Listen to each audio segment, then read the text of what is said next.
Welcome back to the deep dive. Today we're going deep into the history of the House of Morgan. And we've got a ton of sources to pull from. Our mission, I guess you could say, is to try and uncover the key transformations over time. And I think really try and understand the enduring influence of this just huge financial institution. Maybe going beyond just the surface level, Yeah. finding some surprising details and how things shifted over time for them. Yeah. When you look at the early days of Morgan Stanley, one of the things that really jumps out at you is the just remarkable exclusivity Yeah. and the prestige that surrounded this firm really defined their early years. Yeah, for sure. Yeah. They have this nickname, you've probably heard it, House of Blood, Brains, and Money. Right. If you break that down, you've got blood hinting at how demanding they were. Brains, obviously, their financial sharpness. And then money, well, I mean, they controlled a lot of it. Right. So it wasn't all just for show. Like, they really insisted on these totally exclusive relationships with any company they worked with. Yeah. If a client even thought about going to another banking house, Morgan Stanley would just cut them off. Like they didn't play around with that. They were serious. Wow. It's amazing. And the thing is, companies didn't even seem to mind this. They almost like craved being associated with what became known as this, Morgan mystique. Mm-hmm. So what do you think that was all about? Was it just purely the prestige, or were there actual tangible benefits? I think it was probably a bit of both, right? Like on the one hand, being associated with Morgan meant that you were stable, you were successful. But I think there were real benefits too. Access to their vast capital, Yeah. their connections, all that. It was like a signal to other serious players that you were the real deal. Exactly. And they wouldn't share the spotlight, right? When it came to, let's say, issuing stocks or bonds, they had to be the sole manager. Yeah. No sharing. And in their tombstone ads, those formal announcements in the newspapers, Morgan Stanley's name, it was always right there at the top, alone. Just a power move. All part of the brand, right? I mean, they were seen as the Rolls-Royce of investment Yeah. bankers. Yeah. Nobody questioned that. Right. The best of the best. And to really hammer home that point, they set up shop, of course, in the Exxon building, which, pretty much says it all. Yeah. Now, before we get too deep into the House of Morgan as we know it, we got to talk about George Peabody, a really pivotal figure, I would say, in kind of laying the groundwork for what was to come. Yeah. He was important. Peabody kind of comes in at a really crucial time, when British creditors were pretty much done with America. After Maryland had those fiscal problems, other commissioners had basically given up. Mm. And Peabody had this totally different idea. He understood that, especially in finance, perception really matters. So to counter this idea of Americans being, unreliable, he threw this big fancy dinner for these top-tier bankers. Yeah. It was all about showing them, hey, we're not all cowboys here. Image is everything, right? Yeah. Right. And his pitch was clever. He basically said, the only way you're going to get your old loans back is by giving us new loans, kind of a, lend more to get back what you already lost situation. And as the sources point out, a lot of other debtor states would echo that same line later. It's a classic. It worked. They ended up giving Maryland another $8 million. That says something, right? About Peabody's persuasion skills. Yeah, for sure. One of his friends, George Owen, even said of him, he borrowed the money on his face, meaning his word was his bond. It's true. And get this, to further prove he wasn't screwing over the Brits, he waived his $60,000 commission. Big move. Yeah, wow. And he wasn't a super imposing figure physically, right? Like, he was tall, over 6 feet, but kind of, slender. Yeah. What do you think Yeah. that says about him? Maybe it shows that his power wasn't physical, right? It was more about his mind, his connections, his ability to just, charm people. But here's the thing. Peabody had this thing Dickens called telescopic philanthropy. Like, he'd give huge sums to these big causes, but he was kind of stingy with people he knew, even family. It's interesting, right? What makes someone generous on that scale, but not to those close to them? Yeah, very interesting. So when it came time for Peabody to pick a successor, he had a specific type in mind. It wasn't just about, being good with money. No. He wanted someone who was social, an American, preferably with a family, and someone with experience in foreign trade. Global connections were key for him. And that led him to Junius Spencer Morgan, who came highly recommended through Peabody's Boston guy, James Beebe. Yeah. And Junius had been working with J.M. Beebe Morgan for 3 years by that point. And then in 1853, he takes his whole family to London, including his young son, John Pierpont, who, would become the J. Pierpont Morgan. Yeah. And young Pierpont, he was pretty blown away by London, all the sights, Buckingham Palace, Westminster Abbey, huge impact. Yeah, it must have been pretty amazing. He even got to handle £1,000,000 of bullion at the Bank of England. That'll teach about finance pretty quick. Talk about hands-on learning experience, right? Right. And he had these interesting nicknames for Peabody, pleasant but smoky, and a queer, likable buzzard. Pretty funny. Right. You get a sense of his personality there. You do. And physically, Junius Spencer Morgan was tall with these sloping shoulders. It's these details that make them feel more real, Totally. So now we're getting closer to J. Pierpont Morgan stepping onto the stage. And his impact, well, it was massive. He really shaped finance as we know it. Yeah. For 30 years, he was basically Junius Morgan's main guy on Wall Street. With all the power of British money behind him, that gave him a serious edge. Oh, yeah. I love that story about his yacht, the Corsair, flying the Jolly Roger and the Union Jack above the Stars and Stripes. People on Wall Street love to joke about that. Yeah. It shows how powerful he was, but also maybe a little bit of that rebel spirit. And there's that rumor that wouldn't die, Ah. that he was related to the pirate Henry Morgan. Mm. Like directly descended. Who knows if it's true, Yeah. but it adds to the legend. Yeah, for sure. Physically, he was a big guy, described as burly, with a coat of British polish, broad shoulders, liked his checkered vests, too. Yeah. Over 6 feet tall, a presence. Right. And it's interesting, right? Junius had this hard stare, but Pierpont's eyes, they were sad and cloudy. Different personalities there. And in temperament, too. Junius was super composed, always. Pierpont, way more unpredictable. Like, Wow. in photos even, he looks kind of on edge, ready for a fight. And the financial world after the war. Plenty of fights to be had. Yeah. Like the Panic of 1873, Yeah. which, kicked off with the fall of J. Cook and Company. Big firm. Yeah, that was a huge shakeup. Even the New York Stock Exchange had to close for 10 whole days. Never happened before. Total chaos. One guy, a diarist named George Templeton Strong, talked about this seething mob at Broad and Wall Streets. Like the whole system was imploding. And what does Pierpont do? Calls in all his loans, sends a cable to Junius back in London saying it was unprecedentedly bad. Knew what was up. Yeah, he did. And the impact. It was brutal. 5,000 businesses went under, and 57 firms on the stock exchange. Wow. Years later, a financial journalist named Alexander Dana Noyes said it was as bad as the crash of 1929. For those who lived through it, I mean. Wow. And you have to imagine Wall Street back then, right? It was Uh-huh. almost like pastoral compared to now. Trinity Church was this big landmark, different times. Now, shifting gears a bit, the Morgan family, they were Episcopalians, and that seems to have been pretty central to how they saw the world, even in business. Yeah, for sure. They had the whole Anglican background, right? Mm, Beauty, order, hierarchy, respect to the past. totally. And Pierpont himself, he became a big deal in the Episcopal Church, very devout. Right. And you see this moral streak in him. Like, he was disgusted by how some American businesses operated. I think that came from his faith. It probably did. And it wasn't just him, right? Right. His mom's dad was a preacher, his dad's dad a hymn singer. Junius, even his business advice sounded like sermons sometimes.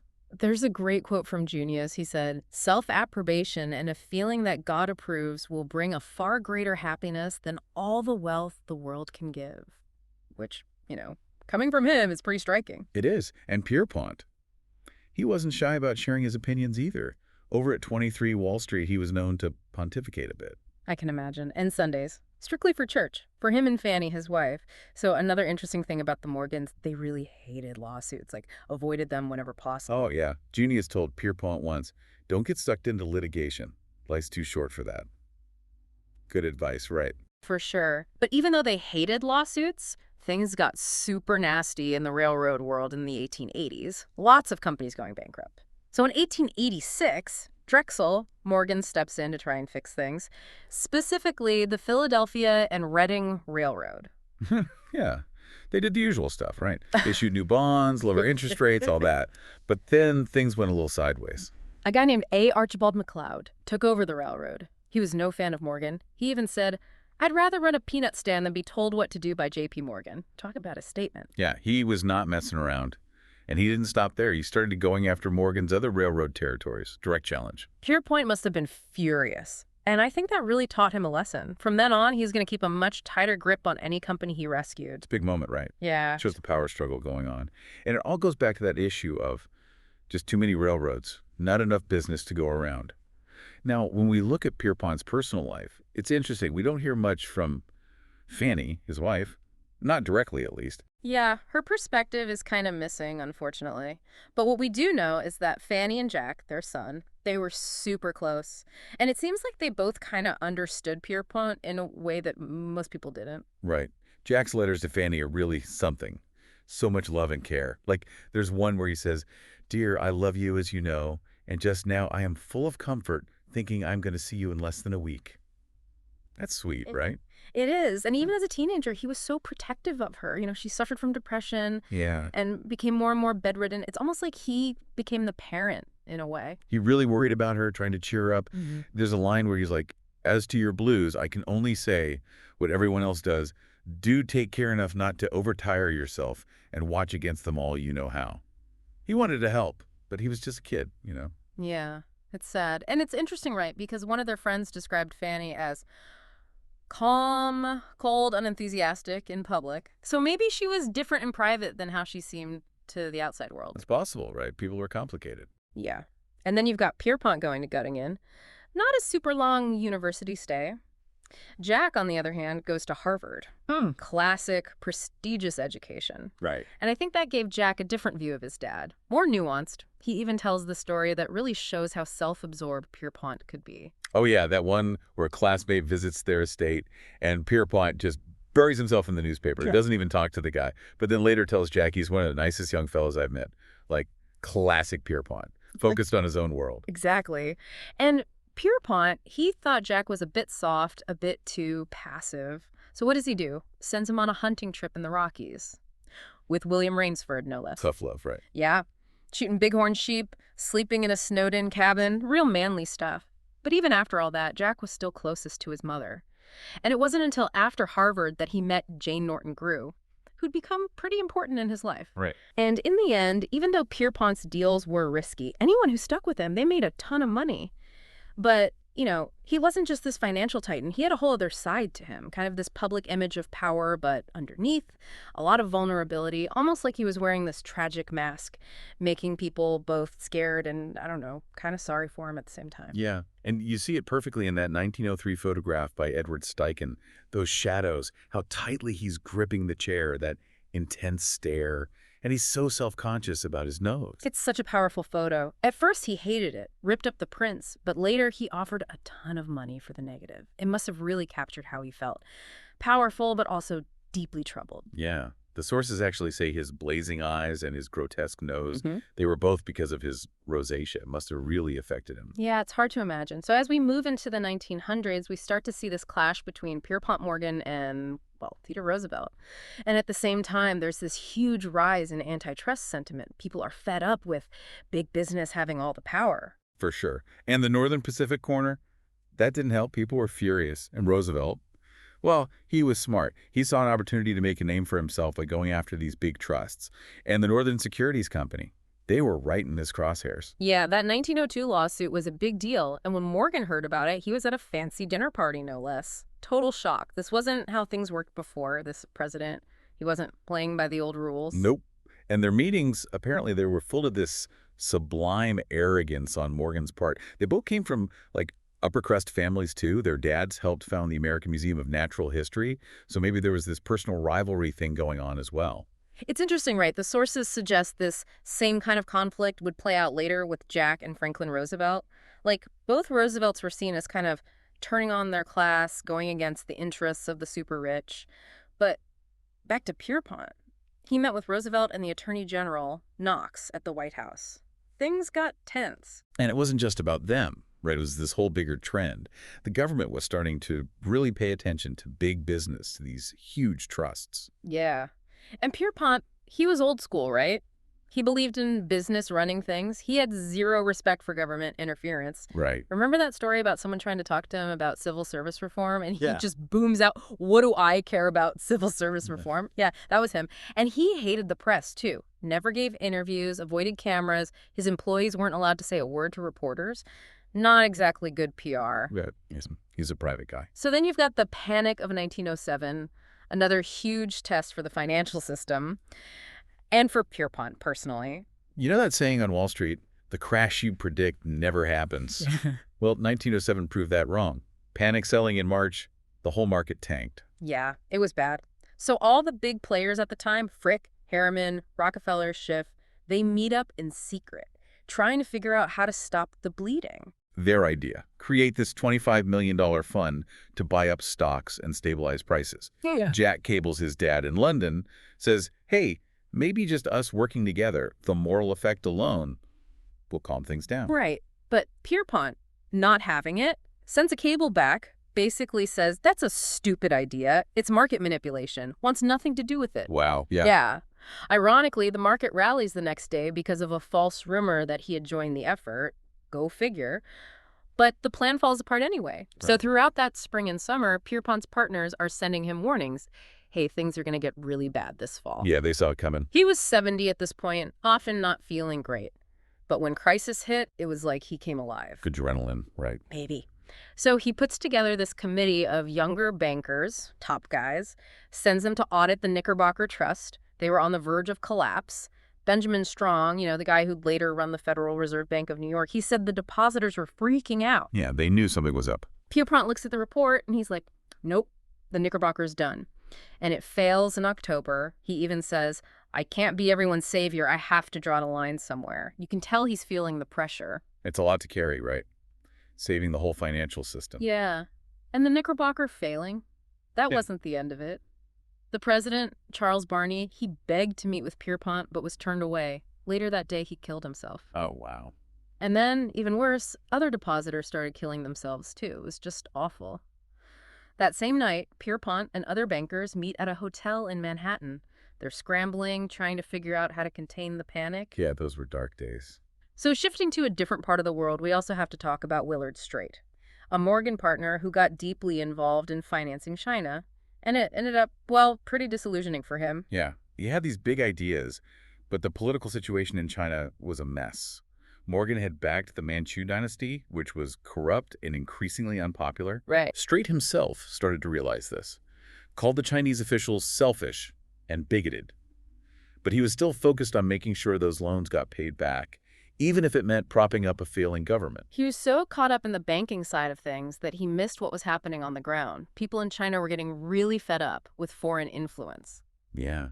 And at a conference in Paris in 1912, Japan and Russia get added to the China Consortium. Those were China's rivals. Why? Straight's worst nightmare. Right, it must have been a huge blow. And it was then he realized that banking wasn't just about money. It was tied up with global politics in a way he hadn't fully grasped before. Yeah, he even predicted the inevitable day of reckoning. Kind of ominous, right? Yeah, for sure. Back in the U.S., we see this interesting tension between Pierpont and his daughter Anne. They just didn't see eye to eye on a lot of things. Anne grew up around all these powerful people, and honestly, she was kind of cynical about them. She even called Judge Gary of U.S. Steel too plausible, like she wasn't impressed. Pierpont was furious about her liberal and unconventional behavior. We don't know all the details, but she was super close with Elizabeth Marbury and Elsie de Wolfe. And they threw these huge parties that were pretty scandalous for the time. Yeah, all the big names were there. Even Bernard Berenson, the art critic. And get this, Pierpont's mistress, Maxine Elliott, was there too. Wow. Talk about awkward. So Anne's in this tough spot, right? All these European aristocrats are after her, but she's more aligned with the people who criticize her dad's power. Yeah, it must have been a difficult situation.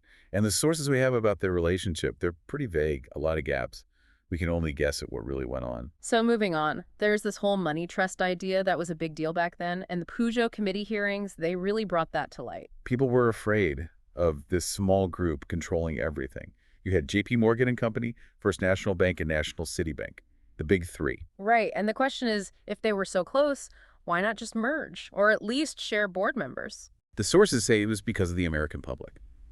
Like, there's this deep suspicion of concentrated power here. If those three had openly teamed up, people would have flipped out. Yeah, it would have been a PR nightmare. There's this story about the president of National City, James Stillman, blocking a merger between Bank of Commerce and Chase National Bank, specifically because he didn't want to make the trio look too powerful. Smart move. Yeah, and for a while, none of them invested much in other bank stocks either. Didn't want to attract attention, I guess. But then you have the Peugeot hearings. And Pierpont's up against Samuel Untermeyer. Sharp guy. Tough opponent. Yeah, he didn't pull any punches. So after the hearings, Jack and his sister Louisa, they meet their dad in their private railroad car. Pierpont's pretty shaken up. Yeah. Jack thought his dad testified honestly, but he hated Untermeyer, called him the Beast. They saw those hearings as an attack on everything Morgan stood for. Publicly, they acted like it was no big deal, dismissed their critics as little men. But for Pierpont, it was different. He took it hard. Yeah. The sources say he never recuperated from that experience. He was a proud guy, sensitive. Being put on trial like that in front of the whole country, it broke him. And then, when he dies in Rome in 1913, his funeral becomes this huge tribute to his own father, Junius. Yeah. Jack took charge of arranging everything. Yeah. And he modeled it after Junius's funeral. Like, it was this big final act of respect for his dad. He even said Pierpont left full instructions in regard to funeral, which is to be as like his father's as possible. That says it all, right? Yeah. And the morning was huge. Memorial service at Westminster Abbey in London. The New York Stock Exchange closes. Flags at half-mast. The whole world was watching. His body lay in state at the Morgan Library. The funeral was at St. George's with all these Episcopal bishops officiating.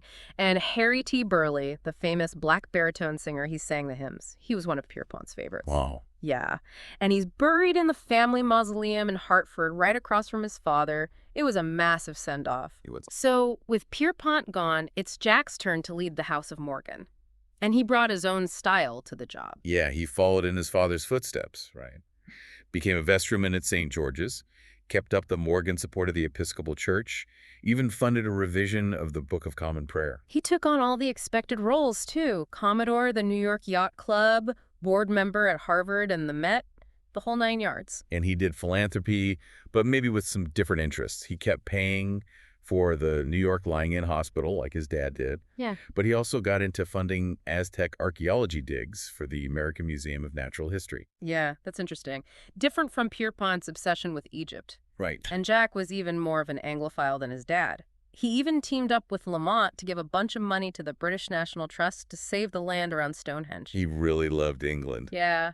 And it's funny, right? Before Pierpont died, Jack wasn't all that into the bank. It was more like he took over because he had to. A sense of duty, I guess. Yeah. He even bought an estate near Teddy Roosevelt on Long Island. He sent this cable to Lamont, kind of joking about being so close to the former president. He took a boat to work on Wall Street, too. Went straight to the New York Yacht Club's pier. Very fancy. Yeah. And like his dad, he loved hunting and those big English country houses. Right. Yeah. So he ends up buying this huge hunting lodge in Scotland, Ganochie, with Eric Hambro. It became this hangout for all the fancy folks. Bankers, aristocrats, even King George VI went there. Wow. Yeah. He and Jesse, they ended up spending like half the year in England. They were practically British at that point. It's amazing how connected they were. Yeah. Now, there's this whole thing with the New Haven Railroad that we need to talk about. Specifically, Charles Mellon, the guy who ran it, his weird admiration for Pierpont Morgan. Right. So back in 1908, George Perkins had already started raising red flags about Mellon's management style. He was making risky moves. So quietly, the Morgan Bank started selling off its New Haven stock. Yeah. But Mellon, he was obsessed with Pierpont. Claimed he never made a decision without talking to him first, even bragged about wearing the Morgan collar. It's a little creepy, right? Yeah. He even described how Pierpont ran board meetings. Super controlling. Would use his matchbox and slam his fist on the table to shut people up and force a vote. Said everyone else cowered in fear. Yikes. Yeah, it was a different time. But even though the bank was getting out of the New Haven Railroad, that Morgan connection, it definitely still helped Mellon. No doubt about it. So then World War I breaks out, and the House of Morgan, they become the bankrolers for the Allies. Yeah. They arranged over $1.5 billion in loans. That's a massive amount of money, even today. Huge. And the British, they were super grateful. Even before the U.S. joined the war, Lloyd George sent this letter thanking Morgan for protecting British interests. And Lord Northcliffe, he supposedly said, the war was won within these walls, referring to Morgan's offices. Yeah. Lord Moulton even said that Morgan DuPont and Bethlehem Steel saved the French and British armies in 1915. But not everyone in America loved how pro-British Morgan was. There was definitely some pushback. Yeah, it was a controversial stance. So after the war, we see the split between Tom Lamont and Jack Morgan. Different views on how to deal with, well, everything. Lamont really made a name for himself in Paris, working on the financial parts of the peace treaty. He had friends everywhere, became known as this financial diplomat. He was good at playing both sides, too. He was a Republican but managed to win over Wilson, who's a Democrat. Yeah. And later, he was friends with both Hoover and FDR. Not easy to do. He was a connector. Yeah. Jack, though, he wanted Germany punished. Like, really punished. Yeah, he was furious about what they'd done during the war. Said he'd rather see them occupied than get a merciful peace. Yeah, hardliner. Yeah. But even though he felt that way, the bank actually ended up funding a lot of the loans that helped Germany pay reparations. Kind of ironic, right? It is. And the years after the war, they were pretty scary for the Morgans. Yeah, they were targeted. Jack and his son, J.P. Morgan Jr., they both got sent letter bombs. Thankfully, they didn't explode. And then there was that janitor from Michigan who tried to blackmail them, said he'd poisoned them, which of course wasn't true. Wild. Jack decided to make an example of him, though. Had him arrested and put in jail. Yeah, I guess that sends a message. They even talked about renaming their private train car Peacock Point, just in case, anyone had bad intentions. Yeah, you can tell they were nervous. So then you've got this fascinating partnership that develops between Benjamin Strong, the guy running the New York Fed, and Montague Norman, the head of the Bank of England. Those two, they were tight. Best friends, even. And they both really believed in the power of central banks, independent ones, and the gold standard, of course. Yeah. They were like the dynamic duo of finance. Strong had Wall Street behind him. Norman had all this British know-how. And they needed each other, too. Yeah. The pound was weak after the war, so Norman needed a link to Wall Street. They ended up working together for like 24 years. Their influence was huge. But America, even though it was a financial powerhouse now, wasn't so keen on reshaping Europe's economy. Yeah, there was this hesitation. Like, they had the money, but they didn't want to be the world's banker. Even within Morgan, there was debate. Russell Leffingwell, for example, he was skeptical about getting too deep into world finance. Yeah. But Norman, he was all about keeping London at the center of the action. And Morgan, even though they didn't have unlimited funds, helped him do that. And then there's a Dawes Plan, and S. Parker Gilbert, this American, gets sent to Berlin to oversee it. He didn't even speak German at first. But his reports from Berlin, people said they were crystal clear, really insightful. He became super respected because of them. Funny enough, Dwight Morrow, another Morgan guy, was relieved he didn't get that job. He didn't think the Dawes Plan would work in the long run. And a lot of people at Morgan felt the same way. They were worried about it. And Morrow even.